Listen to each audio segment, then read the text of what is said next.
আজকে আমি আপনাদের সাথে শেয়ার করব ক্যাপসিকাম দিয়ে পর্ক স্টার ফ্রাই।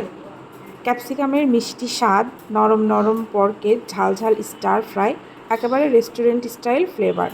রেসিপিটি তৈরি করার জন্য প্রথমেই কিছু ক্যাপসিকামকে মাঝখান বরাবর চিড়ে নিয়ে সেটাকে একেবারে চিকন চিকন করে কেটে নিতে হবে।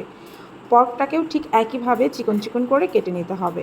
এরপর পর্কের সাথে সয়া সস, ওয়েস্টার সস মিশিয়ে খুব ভালোভাবে নেড়ে চেড়ে কড়াইতে তেল গরম করে পর্কগুলোকে দিয়ে হালকা করে ভেজে তুলে নিতে হবে।